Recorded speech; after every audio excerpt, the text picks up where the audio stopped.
Hi, this is Steve with HomeStrung Jewelry. This is Debbie with HomeStrung Jewelry. And this is kind of a preview of the next subscription box that's going out, which is going to be our July box. And so we have a few housekeeping things to take care of first. So the last box, which came out in May 1st, was our Picasso Jasper box. And it was quite a bit different than what we had done 2 months before. Of course, we're all still new to this over here at HomeStrung. And because of the number of people that, well, how quickly people subscribed, and then the number who wanted to subscribe, we had to do some rather quick things that had a little bit of an effect upon some of you. Well, Gina's box was prepared at the time that we released the moss agate and mailed to her. That's Gina at Opal and Orchid. Yeah, Gina at Opal and Orchid.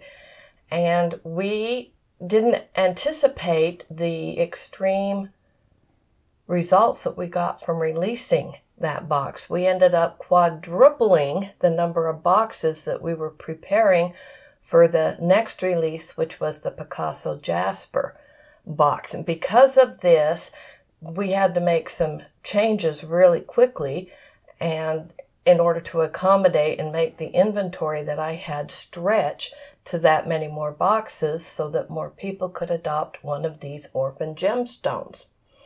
And it made it so that a lot of the boxes had some content in them that was not shown in Gina's video. Which was kind of the intent all along. The idea is we were going to coordinate the boxes with the stones, and that they would have stones that would be the same or similar to the ones that were in the box that she was reviewing, that there would be variations. But when we did do variations, we would pick stones of equivalent or sometimes greater value, sometimes quite a bit greater value. Anyway, we're here to introduce a few of the new changes that'll be shown in our next box. But one of them will be, it got mentioned a couple times that the little bags that we put inside the organza bags were not numbered. And that was due to the fact that we upped how many items were in each box, but because we more than 4 times the number of boxes we were putting out, it was not a practical thing to take the time to try to individually number every one of the bags in every one of the boxes. So one of the differences that you'll see, and was shown in the Picasso Jasper box, is that our inventory sheet gives a good description of what's in the bags, but the bags are no longer numbered to correspond with the inventory sheet. I think from this point forward, the inventory is going to be a little more consistent. The boxes will be more consistent in what is in them. The inventory sheet was easier to change and adapt to the new boxes, in that the inventory sheet now, along with the description of each item in the box so that you can easily identify which bag is which item number, we will also designate those items that can differ from box to box and how they will differ. You'll see more of this when we do an actual unboxing video on our next release. And which Gina at Orchid and Opal, she'll be doing her unboxing, somewhere around the 1st of July, probably a few days beforehand. I don't know for sure at this point. Her box is already, ready to send to her. And then we'll do our unboxing as well.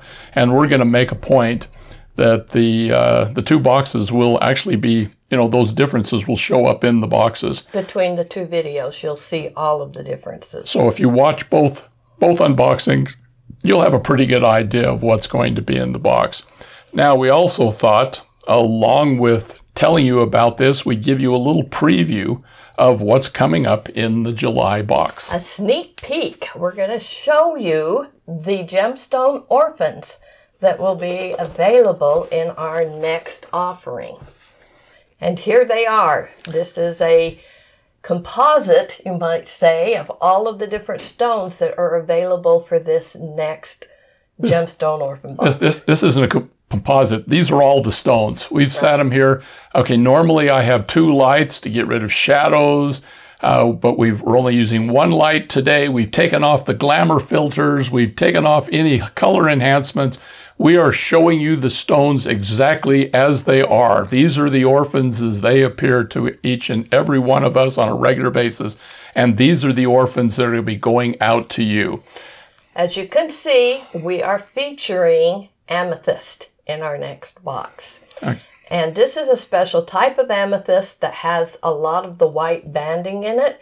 It goes by a lot of different names. A few of them are, we call it Sage Amethyst, but it's also known as Dogtooth Amethyst, Chevron Amethyst, Dream Amethyst, and probably several others that I'm not aware of at this time. You can obviously see why they would call it Chevron Amethyst when you see the chevron pattern. Kind of looks like the markings on a military uniform. And amethyst is kind of a neat stone because for years, today in the modern jewelry world, there are 4 precious stones. Those are diamonds, rubies, sapphires, and emeralds. But at one time, the amethyst was considered a precious stone, one of the most precious stones, particularly among the ancient Greeks. In fact, it was only in, I believe, about the 18th century that a large mine was found down in Brazil, and suddenly there was amethyst stone everywhere, and it was removed from the precious stone list. Now, before this time, all gemstones were just referred to as precious, but they created the term semi-precious just because of the amethyst stone and the fact that it hadn't really fallen from grace, but it wasn't considered as expensive of a stone as it was before. But it's still beautiful. It's a stone that still works well in jewelry. It's still very popular, and it's purple. Just the fact that it's purple is a big thing. Okay, just take a look at these stones. You will be getting one of the stones that you will see featured here in this video today. And we'll do a quick pass over here in just a minute because these things obviously go out over the sides and they go everywhere else. And we've got all different sizes and we've got different shapes. We've got moons. We've got marquee cuts. We've got one little rectangle.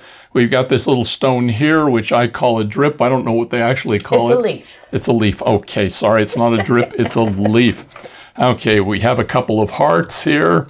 We have ovals over here. Teardrops. And it's kind of fun because, believe it or not, it's not hard, it's not easy for us to send these orphans out away. We get attached to them over time.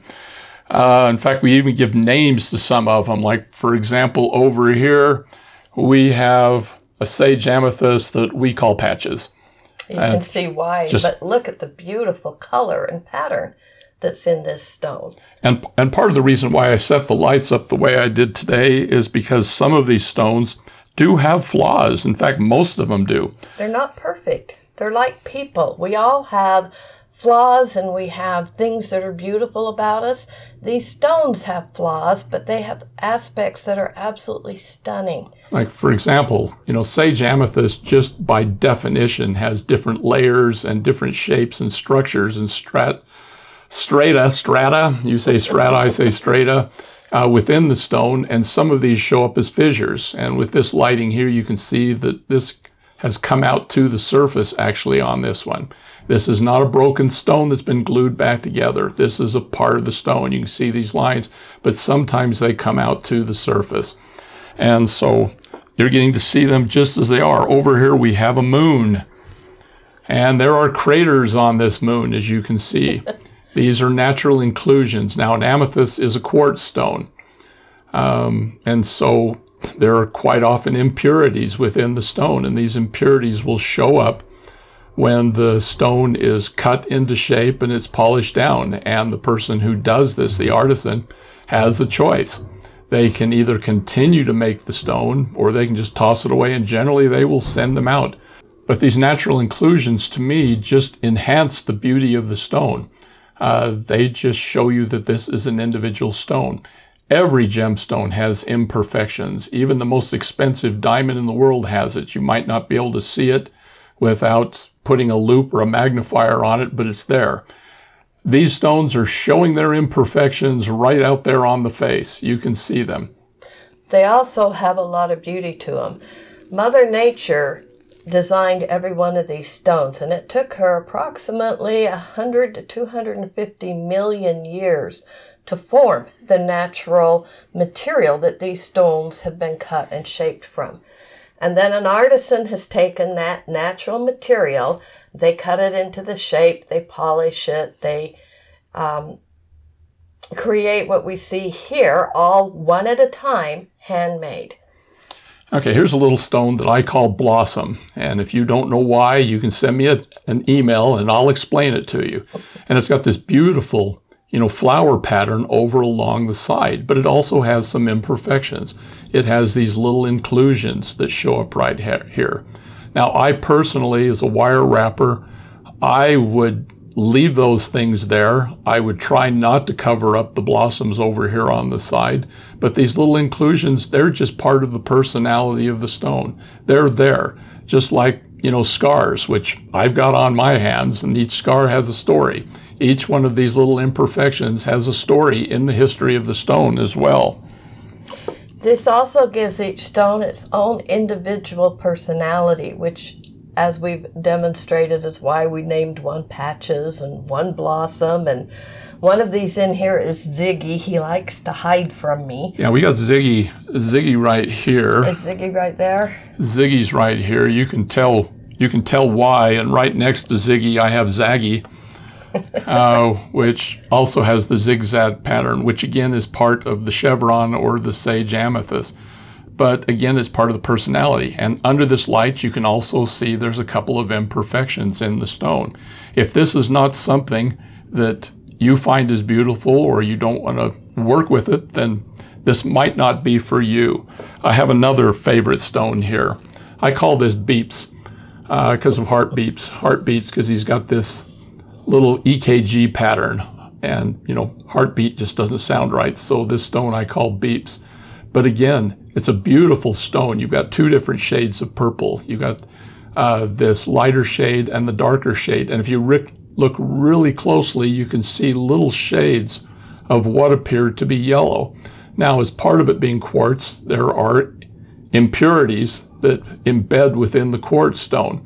Now, when these impurities, in the case of amethyst, become heated, and it is a semi-volcanic stone, it becomes citrine, and it actually turns yellow.